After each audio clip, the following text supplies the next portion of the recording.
The pastor of a megachurch who Donald Trump chose to serve as his spiritual advisor has been accused of molesting a 12-year-old girl, and now he's partially admitted to it. Robert Morris, currently the pastor at Gateway Church in Texas, last week a woman named Cindy Clemishire accused him of sexually abusing her when she was just 12 years old back in 1982. At the time, Morris was the pastor at Shady Grove Church in Grand Prairie, Texas. And Shady Grove, sadly, it apparently was.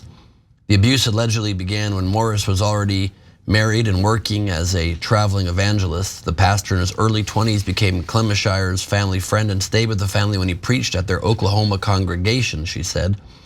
Clemishire says that Robert Morris asked her to come into his room when he stayed with her family for Christmas in 1982. She was 12 and he was 20 at the time. She said Morris molested her and then ordered her not to say anything about his behavior, quote, because it will ruin everything.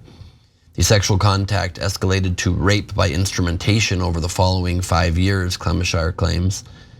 Eventually she confided in a close friend. Then Morris's wife found out and he stepped down from the ministry, but only for a brief while. He eventually returned to the church and founded Gateway Church in 2000, turning it into one of the country's largest megachurches with an estimated weekly attendance of 100,000, according to the church. Cindy says she's been telling her story for years and even tried to sue Morris in 2005, but was never able to draw much attention to the story. Finally, after a blog that brings attention to sexual abuse in the church called the Wartburg Watch shared her story on Friday, it caught on. And on Sunday, Morris responded. Quote, when I was in my early 20s, I was involved in inappropriate sexual behavior with a young lady in a home where I was staying. It was kissing and petting and not intercourse, but it was wrong. This behavior happened on several occasions over the next few years. In March of 1987, the situation was brought to light and it was confessed and repented of. I submitted myself to the elders of Shady Grove Church and the young lady's father. They asked me to step out of ministry and receive counseling and freedom ministry, which I did. Since that time, I have walked in purity and accountability in this area. 2 years later, in March of 1989, I stepped back into ministry with the full blessing of the elders and her father, according to Morris. So to be clear, what that statement clarifies is that the church knew about his abuse at the time and still let him return. Then, in 2016, Morris was part of Trump's Evangelical Executive Advisory Board, the campaign announced in a news release at the time. Trump also held a roundtable at Gateway's Dallas campus in 2020, and Morris led a prayer before the event. Trump cannot choose anyone that doesn't have a shady, horrible criminal history, or at least one of complete immoral background. It's almost without fail. Morris has not been criminally charged, but Texas's statute of limitations does not cover sexual offenses committed against a child, and her lawyer says they're still exploring possible options. Quote, Pastor Robert has been open and forthright about a moral failure he had over 35 years ago when he was in his 20s prior to him starting Gateway Church. He has shared publicly from the pulpit the proper biblical steps he took in his lengthy restoration process, elders at Gateway Church said. Lengthy, 2 years. 2 years, and then he was right back telling other people how they should live. And for some reason, people are fine with following him. And those steps apparently, by the way, did not include getting the young lady herself to forgive him. And it seems actually not her family either. Clemishire told the Daily Morning News that her family never condoned Morris's return to the ministry, despite his claim to the contrary. Quote, we don't believe anyone that's done anything like this should be an overseer to anyone in any industry, but especially in the church, Clemishire said.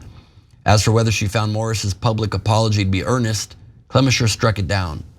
Quote, I just don't think it's repentant when someone calls a 12-year-old a young lady and tries to just dismiss what happened as just some heavy petting. I don't believe that's repentance. There's no child on earth that any person should ever do that to. It's just unacceptable. There is zero excuse. I obviously 100% agree. Cenk. Thanks for watching. Our audience has helped build TYT into the media giant it is today. Together, we can accomplish anything. Support our work and join us at tyt.com/team. Focus on the words is interesting and I think revelatory. So she's absolutely right. It was not a young lady, it was a 12-year-old. There's a giant difference between a 12-year-old and a young lady. Secondly, he said that it was kissing and petting. No, that's molesting and sexually harassing and assaulting a 12-year-old. So when you try to soften it by saying, oh, I'm just kissing and petting a young lady, that's very different than I'm molesting and sexually assaulting a 12-year-old, right? So I get it, he's trying to cover up for himself. But that leads to the larger question, because it isn't about one guy. So the elders of, I mean, you want to talk about language, Shady Grove Church, and they lived up to their name, get together and they're like, oh, so you molested this 12-year-old. Yeah, but are you ready to hypocritically declare family values and then judge and shame everyone else? Oh yeah, I can shame everyone else, yeah. We'll pretend they're the real problem. All right, great, you're back in. No, you don't get to do that. So both in terms of right-wing evangelicals and religious leaders, by the way, not just the Christians, this is a worldwide phenomenon. Muslims, Jews, Buddhists, you name it. Every religion has people at the top who are given too much power and then say you should never question that power, then molest kids and then go, oh, nobody could have seen it coming and I'm the family values guy. No, you're not. No, you're not. Be really, really careful, especially of fundamentalist religious leaders. So now he's got the gateway drug church or whatever he's calling it. And so at this point, he says, I'm all good and I'm on the side of God and then now you should accept me. And then of course Trump is with Jesus and Jesus would want you to groom and then molest and assault 12-year-olds. Would he? Would he? No, that was in the past. I'm not doing that anymore. But how would we know? Because if you were, the elders of the church would probably cover it up again. So that when you keep covering things up and never telling us reality, and then on top of that, you go over the top and accuse others of doing the same in a macro sense, right? Well, then you lose all credibility. So that's why, Ben, when you see like all the people online pretending that, oh, they're so concerned about the children, that's why they're attacking trans people and gay people 24/7 because the children, right? And then you see religious leaders like this and they're like, oh, it's cool, no big deal, no big deal. We check with the elders of the church. They're good with molesting 12-year-olds. No big deal. Never gonna look into it. Oh, he's with Trump, then he's awesome. I don't really care about children. I was just kidding. I just want us to rule and you guys not to rule. Yeah, all that does is prove the hypocrisy, Cenk, and for some very confusing reason, that doesn't seem to change people's minds. Actual proven hypocrisy, showing people that are just blustering to make a point, virtue signaling virtues they don't even embody themselves, and these people climb to not even have a small church in some little town somewhere, but one of the biggest mega churches. This man, except for this last week when they're trying to keep him low, is pastoring, is preaching to 100,000 people a week, to congregations, telling them how to be moral people. There are other people, there are other options, there are other churches, there are other denominations, there are other religions. Why would you ever put your trust, your faith, your belief in God, your family, in the hands of somebody who is a proven child molester? I understand your need for religion and religious teachings runs deep. It runs very deep in this country. There are options of people who have not committed egregious crimes against innocent people, against children. If that doesn't disqualify them in your eyes for being your religious leader, you have to do some very deep soul searching.